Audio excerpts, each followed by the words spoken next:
सिंदूर तंदूर बना। कल रात तो वो फेक न्यूज दी गई है, कभी इतनी फेक न्यूज एक नेशनल मीडिया ने जारी नहीं की होगी। ट्रेंड कायम करने की कोशिश एक की। अजीब ट्रेंड हुआ भारत में। हमें पहली दफा पता चला कि लाहौर में बंदरगाह कंटेनर है, वो कैसे आएंगे तो पता ये चला कि फिर दरिया सिंध के रास्ते से वो कंटेनर चलाए जाएंगे। कराची में कहत पड़ गया है, पानी खत्म, खाने पीने का सामान खत्म, पाकिस्तानी फौज में बगावत हो गई, पाकिस्तानी फौज के सरबराह तब्दील कर दिए गए। फिर पता है मुल्क छोड़ के चले गए, वजीर आज़म मुल्क छोड़ के चले गए, पाकिस्तान का F-16 मार गिराया। फ्रेंच इंटेलिजेंस ने बता दिया ना, आलमी मीडिया ने इस बात को ऑन कर लिया कि पाकिस्तान का दावा दुरुस्त साबित हुआ। कल जिस तरह से हमने 6-8 घंटे की मुसलसल ट्रांसमिशन देखी है और फिर सुबह उठ के उन्होंने माफी तलाफी कर ली। 8000 सोशल मीडिया अकाउंट्स ब्लॉक किए गए। पाकिस्तान ऐसा लग रहा है कि हलवाई की दुकान पे जो हलवा रखा हुआ होता है, कोई हलवा है पाकिस्तान। मतलब पाकिस्तान की फिजाइया ने उनको फ्लश भी करके दिखाया और उनको टारगेट भी करके दिखाया। फ्रांस अपने जहाज गिन रहा है, इसराइल अपने ड्रोन गिन रहा है और मोदी कैलकुलेटर लेकर बैठा हिसाब कर रहा है कि मेरी कितनी बैंड बजाएगी। पाकिस्तान का हमेशा से नैरेटिव रहा है कि हम किसी भी तरह से खित्ते को जंग में धकेलना नहीं चाहते। बुनियादी तौर पर जासूसी के लिए आए थे, बिल्कुल ऐसे वो हमले वाले ड्रोन नहीं थे। मीडिया में भी लोग लड़ रहे हैं, साइबर वॉर चल रही है, साइबर वॉर भी चल रही है, टेक्नोलॉजी की वॉर भी चल रही है। वो कह रहे हैं कि भारतीय सेना दाखिल हो गई पाकिस्तान में। जो बलूचिस्तान में दहशतगर्दी हो रही है ना, ये रॉ की पूरी प्लांटेड है। तो अब उन्होंने एक नया ड्रामा क्रिएट किया, मैराथन ट्रांसमिशन उन्होंने रात को बना ली। दुनिया ने बोला है निकम्मी तरीन भारतीय एयरफोर्स है। फ्रांस ने जिस तरह से बोल दिया ना कि जी हम तो अब ये सोचने पे मजबूर हो गए कि तैयारे तो आपको दिए ही थे, साथ साथ हमें ऐसा लग रहा है कि पायलट भी फराम करने पड़ जाएंगे। हम किसी सिविलियन को निशाना नहीं बनाएंगे, ये चीज बता दी गई है कि हम किसी की मजहबी इबादतगाह को निशाना नहीं बनाएंगे। नरेंद्र मोदी का आखिरी दौर है और अब अगला दौर शायद बीजेपी के लिए बड़ा मुश्किल हो जाएगा। हम ये देख रहे हैं कि मोदी सरकार खुद अपने ही बिछाए हुए जाल में बुरी तरह से फंस चुकी है।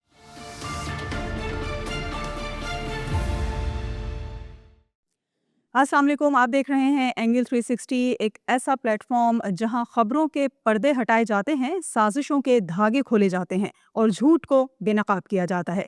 अपने आज के इस पॉडकास्ट में हम इन्हीं तमाम तर चीज़ों के ऊपर फोकस करेंगे और कुछ बात करेंगे गुज़िश्ता शब की कि जिस तरह से भारतीय न्यूज़ चैनल्स, भारतीय मीडिया अपने तमाम तर प्लेटफॉर्म्स को इस्तेमाल करते हुए जिस झूठ को, जिस मनगढ़ंत वाक़े को, जिसका प्रोपेगेंडा करता रहा और जो ना होने के बराबर चीज़ थी उसको दुनिया में उसका प्रचार करता नजर आया। यानी हम बात कर रहे हैं कि इंडियन न्यूज़ चैनल्स ने कल किस तरह से रात भर इस चीज़ का प्रचार किया है कि वो पाकिस्तान पर काबू पा चुका है, पाकिस्तान पर हमला कर चुका है, पाकिस्तान के कैपिटल को अपने काबू में ला चुका है, बंदरगाहों पर अपना कंट्रोल जो है वो पूरी तरह से कर चुका है। तो क्या सुबह उठकर उनका सस्ता नशा उतर गया या उनकी आंखें खुल गई कि रात भर बंद आंखों से वो तमाम तर मीडिया के ऊपर ये खबरें चला रहे थे, उसकी क्या हकीकत थी और क्या इस तमाम तर मामले का क्या उनका मकसद क्या था? इसी पर कुछ बातचीत करेंगे जिसके लिए हमारे साथ मौजूद हैं senior anchor person Ali Abid. अस्सलाम वालेकुम समीन, कैसे हैं आप? ठीक ठाक हैं। और बात पता ही क्या है, सिंदूर तंदूर बना और उसके बाद हिंदुस्तानी मीडिया को पता नहीं वो कौन सी आग लगी कि एक फेक न्यूज़ का बाजार गर्म हुआ है। कल रात तो वो फेक न्यूज़ दी गई है, मेरे ख्याल में दुनिया की मीडिया की तारीख में कभी इतनी फेक न्यूज़ एक नेशनल मीडिया ने जारी नहीं की होगी। ट्रेंड कायम करने की कोशिश, एक अजीब ट्रेंड हुआ भारत में और ऐसा ट्रेंड जारी हुआ कि माशाल्लाह से हमें पहली दफा पता चला कि लाहौर में बंदरगाह है। लाहौर में बंदरगाह, ये देखें, गूगल वाले सर पकड़ के बैठ गए कि लाहौर में बंदरगाह निकल आई, लाहौर में समंदर आ गया। भाई हमारे तो बचपन में हम देखते थे, पंजाब से हमारे कुछ जानने वाले या दोस्त अहबाब रिश्तेदार आया करते थे तो वो कहते थे यार हम एक चीज को बड़ा मिस करते हैं और वो है समंदर। लेकिन कल रात भारतीय मीडिया ने बताया कि पाकिस्तान के सूबे पंजाब में समंदर है, लाहौर में जो है वो समंदर है, उसके अलावा इस्लामाबाद में समंदर है, बंदरगाहें हैं जो तबाह कर दी गई हैं। फिर किसी ने यह भी बोला कि भाई अब चूंकि बंदरगाह लाहौर की तबाह हो गई है तो वो जितने भी कंटेनर हैं वो कैसे आएंगे, तो पता ये चला कि फिर दरिया सिंध के रास्ते से वो कंटेनर चलाए जाएंगे। तो यानी ऐसी फेक न्यूज़, ऐसा जो है वो गुलगप्पारा मचाया गया पूरी रात हिंदुस्तान की मीडिया की तरफ से। नई से नई कहानियां बनाई गई। एक ये कहानी आई, कराची में कहत पड़ गया है, पानी खत्म और खाने पीने का सामान खत्म। 3 दिन से भूखो अफलास का शिकार है ये शहर। अब कैसे बताएं कि जेडीसी के पास जो है वो लाइनें लगी हुई हैं, लोग दबा के खाना खा रहे हैं, घरों में लोग अल्हम्दुलिल्लाह पेट भर के खाना खा रहे हैं। किसी भी जगह चले जाएं, बंस रोड चले जाएं, दो दरिया चले जाएं या और किसी ईटरी फूड पॉइंट में चले जाएं, कराची की बस रोड मशहूर फूड स्ट्रीट है। अब एक ऐसा दौर, टेक्नोलॉजी का दौर, जहां पर कोई चीज छुप नहीं सकती ना। अगर आज आप मुझ पर कोई इल्जाम लगाएं या मैं आप पर कोई इल्जाम लगाऊं तो हम आसानी से उसका जवाब दे सकते हैं, उसका रिबटल देना आपको इतने जो है वो मुश्किल काम नहीं है। तो हिंदुस्तानी मीडिया ने कल वो लंबी-लंबी फेंकी, वो लंबी-लंबी हाँकी कि मैं समझता हूँ, सॉरी पीटीआई के दोस्तों से माज़रत, कि मुझे पीटीआई छोड़-बने में जो है वो सेकंड नंबर पे लगने लगी है। अव्वल नंबर पर जो बाज़ी ले गया वो भारतीय मीडिया ले गया। ऐसी-ऐसी कहानियाँ सुनाई गई कि पाकिस्तानी फ़ौज में बगावत हो गई, पाकिस्तानी फ़ौज के सरबराह तब्दील कर दिए गए। फिर पता वज़ीर है आज़म मुल्क छोड़ के चले गए। यही रात मुल्क छोड़ के चले गए। एक और नई कहानी सामने आई, पाकिस्तान का F-16 मार गिराया।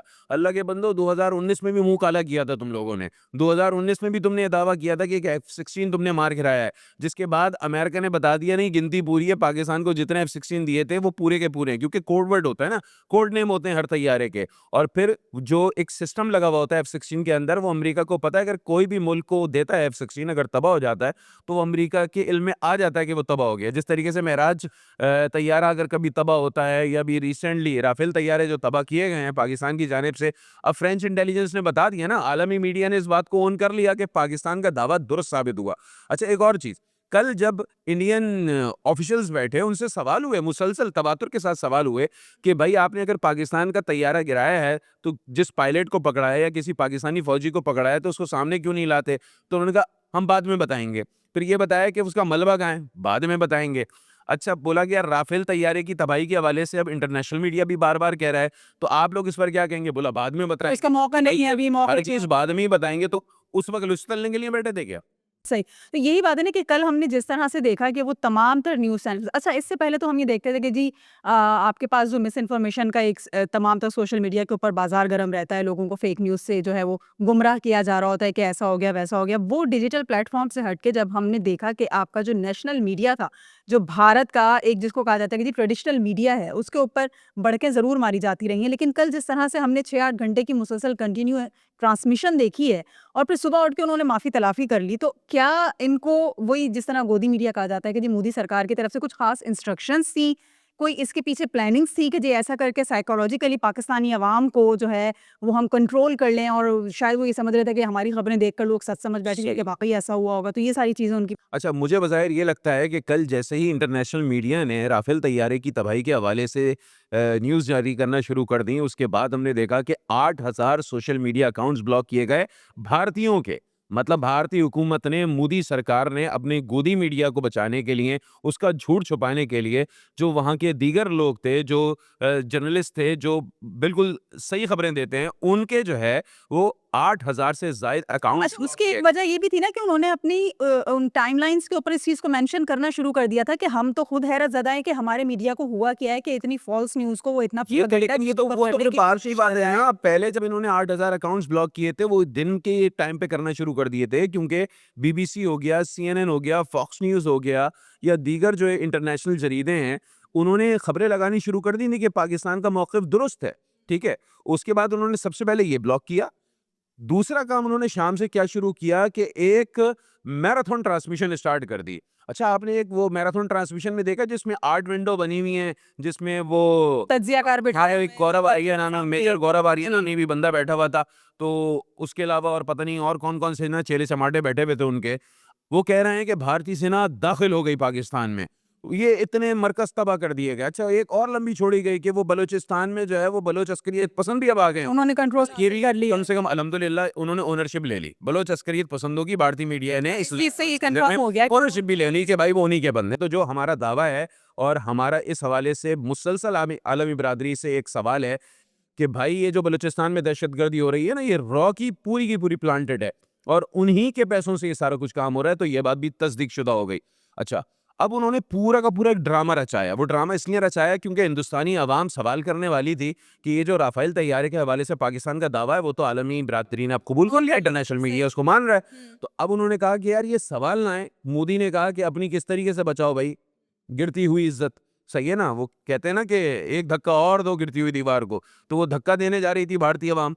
तो अब उन्होंने एक नया ड्रामा क्रिएट किया, मैराथन ट्रांसमिशन उन्होंने रात को बना ली, और उसके बाद पाकिस्तान का एक शहर उड़ा दिया, कराची पूरा तबाह कर दिया। अच्छा, कराची की जो सड़क दिखा रहे थे, वो किसी ने सवाल भी किया कि भाई कराची में ऐसी कहीं सड़क नहीं पाई जाती जिस जगह तुमने धमाका किया है, और इस हद तक जो है ना वो तबाही फैली है, तो ऐसी सड़क तो कराची में कहीं नहीं पाई जाती। कोई खुदी-वुदी सड़क दिखा देते तो पता भी चलता कि हाँ, कराची की सड़क है। उसके अलावा लाहौर में उन्होंने बंदरगाह बना दी, इस्लामाबाद में बंदरगाह बना दी, आज़ाद कश्मीर में पता नहीं कहाँ-कहाँ कुछ कर दिया। हाफ़िज़ सईद को भी मार दिया उन्होंने कल। ये भी बड़ा जबरदस्त काम किया, पता नहीं क्या कुछ किया। उसके बाद अब हुआ क्या, सुबह जब उठे तो उन्होंने कहा अब किस तरीके से मुंह दिखाएं। तो चंद एंकर आए जो रात भर जो है ना खूब चिल्ला रहे थे। उन्होंने कहा जी वो रात को जो हमने खबरें दी थी वो तस्दीक पूरी नहीं हो सकी है, इस पर हम माजरत खाएं। तो भारतीय मीडिया इस वक्त अपनी अवाम के हाथों भी जलील हो रहा है, मोदी साहब भी अपने अवाम के हाथों जलील। अच्छा, इसमें एक बड़ा अच्छा काम ये हुआ है कि पाकिस्तान तो ख़ैर कहता ही था कि हमारा जितना मुस्तनद मीडिया है और जितनी तस्दीक़शुदा ख़बरें पाकिस्तान के चैनल्स के ऊपर या हमारा जितने भी न्यूज़ मीडिया के प्लेटफ़ॉर्म्स हैं उस पे नश्र की जाती हैं, उतना ही भारतीय चैनल्स के ऊपर जो है वो हम ये कह सकते हैं कि गैर तस्दीक़शुदा ख़बरों का एक बाज़ार गर्म होता है। और इस चीज़ की कल खुद भारत ने तस्दीक़ कर दी, और तस्दीक़ क्या कर दी, मतलब एक तरह से पूरी दुनिया को खुद अपना चेहरा दिखा दिया कि वो कितने सिंसियर हैं, वो कितनी संजीदा ख़बरें जो है वो लोगों को देते हैं, और कितनी गैर तस्दीक़शुदा ख़बरों को आलमी सतह के ऊपर फैला के अपना मज़ाक उड़ाने का खुद लोगों को मौका फराहम कर ये मजाक तो 2019 में भी उड़ा था ना, इसी तरीके की खबरें फैलाई गई थी। लेकिन कल तो एक अजीब, मैं कह तो रहा हूँ, एक वॉर हिस्ट्रिया पहले क्रिएट होता था, कल तो पता नहीं कौन सा हिस्ट्रिया क्रिएट किया गया है, खुद समझ में नहीं आ रहा। मेरे ख्याल में वो खुद भी हंस रहे होंगे जा जाके, कि हमने उधर किया क्या? पीसीआर में लोग बैठे हुए होंगे ना, ट्रांसमिशन को देख रहे होंगे, जो प्रोड्यूसर्स होंगे, डायरेक्टर्स होंगे, जो कॉपी एडिटर्स होंगे, वो भी हंस रहे होंगे कि यार ये क्या बक रहे हैं, ऐसा कुछ कहाँ हो रहा है, समझ में नहीं आ रहा। मतलब भारतीय फौज नहीं हो गई, छलावा हो गया, और पाकिस्तान ऐसा लग रहा है कि हलवाई की दुकान पे जो हलवा रखा हुआ होता है कि वही हलवा है पाकिस्तान, किस तरीके से कर लेंगे। राफाल तैयार है तो तुम जो है वो पाकिस्तान के खिलाफ इस्तेमाल नहीं कर पा रहे हो। मतलब दुनिया ने बोला है निकम्मी तरीन भारतीय एयरफोर्स है, निकम्मी तरीन। जो रफाल तैयार है मशहूर थे इस हवाले से कि कोई रडार उनको डिटेक्ट नहीं कर सकता, कोई टेक्नोलॉजी जो है वो उनको क्रश नहीं कर सकती। मतलब पाकिस्तान की फिजाइया ने उनको क्रश भी करके दिखाया और उनको टारगेट भी करके दिखाया। बिल्कुल, फ्रांस ने जिस तरह से बोल दिया ना कि जी हम तो अब ये सोचने पे मजबूर हो गए हैं कि तैयारे तो आपको दिए ही थे, साथ-साथ हमें ऐसा लग रहा है कि पायलट भी फराहम करने पड़ वो एक जाएंगे। बड़ी जबरदस्त चीज लिखी हुई आई है, वो अगर आप बोलती हैं तो मैं पढ़ दूं। इंडिया से ताजा तरीन रिपोर्ट आई है, फ्रांस अपने जहाज गिन रहा है, इसराइल अपने ड्रोन गिन रहा है, और मोदी कैलकुलेटर लेकर बैठा हिसाब कर रहा है कि मेरी कितनी बैंड बजाएगी। बिल्कुल, जो सूरत-ए-हाल उनके एक झूठ की वजह से इस वक़्त रो-नुमा हो चुकी है। अच्छा, पाकिस्तान में भी हम देख रहे हैं कि गो के बहुत सारी चीज़ें जो हैं वो लोगों को मिस इन्फॉर्मेशन की तरफ लेकर जा रही होती हैं। बहुत सारे यहाँ पर भी इस वक़्त एलिमेंट्स एक्टिव हैं कि जो हम ये समझते हैं कि पाकिस्तान में लोगों को जोश दिलाने की कोशिश कर रहे हैं या उनके अंदर वो इश्तियाल पैदा करने की कोशिश कर रहे हैं कि भारत हम पर हमलावर है, लेकिन पाकिस्तान की जानिब से वो भरपूर जवाब नहीं दिया जा रहा। तो ऐसे लोगों को ये क्यों नहीं समझ में आ रही कि हम फ़िलहाल इस वक़्त अपने दिफ़ा की पोज़ीशन में, और जिस तरह से पाकिस्तान का हमेशा से नैरेटिव रहा है कि हम किसी भी तरह से खित्ते को जंग में धकेलना नहीं चाहते, और यही एक वजह है कि इस वक्त हम जिस तरह से अपना दिफा कर रहे हैं और उसको भरपूर कामयाबी से, क्योंकि हमने देखा कि कल से लेके अब तक जितने भी ड्रोन्स इंडिया की तरफ से पाकिस्तान में दाखिल हुए हैं, तकरीबन अब तक 77 बताए जाते हैं वो जो हमने मार गिराए हैं, और उसको भी कहा जाता है कि जी आखिर इतनी अंदर तक आ कैसे गए। तो फिर ये वो कम इल्म लोग हैं या उनके पास ये इन्फॉर्मेशन या नॉलेज मौजूद नहीं है कि जी क्या तरीका कार है, क्योंकि जिस तरह से आज DGISPR ने भी कहा है इंटरनेशनल मीडिया से गुफ्तगू में कि जी हमें पता है कि हमने किस तरह से क्या काम करना है, किसी के सलाह मशवरे की ज़रूरत नहीं है। बस एक एतमाद चाहिए, भरोसा चाहिए कि आप अपनी फ़ौज के ऊपर मुकम्मल तरीके से भरोसा रखें कि आप महफूज रहेंगे, और जंग किस तरह से लड़नी है ये उनको अंदाज़ा है। देखिए, आपने बात की है मोदियों की और यूथियों की, इन्हीं की बात की है ना? चले मैं खुल के बात कर लेता हूँ। बात सीधी-सीधी ये है कि पहला सवाल ये किया गया कि ये मिसाइल फायर कैसे हो गए पाकिस्तान के अंदर? मेराज तैयारे और सॉरी राफेल तैयारे तो हमने गिरा दिए, ठीक है? वो भी मान लिया, और दीगर मैक तैयारे भी गिरा दिए। लेकिन ये मिसाइल कैसे पाकिस्तान के अंदर फायर हो गए? तो उनके लिए इत्तला अर्ज़ है, ज़रा जाएँ गूगल करें, टेक्नोलॉजी को ज़रा पढ़ा करें। आज तक ज़मीन से ज़मीन तक मार करने वाले मिसाइल और ज़मीन से फ़िज़ा में मार करने वाले मिसाइल, इनको टारगेट करने के लिए, इनको काउंटर करने के लिए टेक्नोलॉजी है। उसके अलावा जो स्टील्थ टेक्नोलॉजी है, जिन पे राफ़ेल तैयारे उसी टेक्नोलॉजी की बुनियाद पर बने हुए हैं, उनको काउंटर करना बड़ा मुश्किल होता है। तो उनकी लोकेशन जो है वो पता करना और उनकी फ्रीक्वेंसी को जाम करना, इसकी टेक्नोलॉजी ज़रूर बना ली गई है।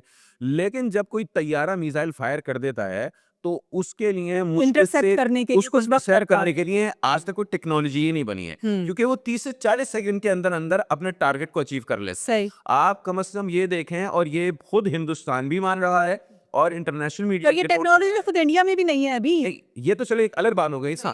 जो हमारी तरफ से हमारे कुछ लोगों का सवाल है, या जो हमारे अ, कम इल्म लोगों के बारे में। वो जो सवाल कर रहे हैं, उनको ये बताना चाहता हूँ कि भाई ये जो टेक्नोलॉजी होती है, ये 30 से 40 सेकंड के अंदर-अंदर मिसाइल फायर हो जाता है तैयारे के अंदर से, और वो मिसाइल आप काउंटर नहीं कर सकते हैं। लेकिन आपने उनके जो तैयारे हैं, उनको जो है वो डिटेक्ट कर लिया। आप देखें पाकिस्तान की फ़िज़ाई हुदूद या सरहदी हुदूद की खिलाफवर्जी नहीं कर सके हिंदुस्तानी जो तैयारे थे, और उनको हमने वो टारगेट किया जिनका मलबा खुद हिंदुस्तान के अंदर गिरा, पाकिस्तान के अंदर नहीं आ सका। पहली बात तो ये हो गई।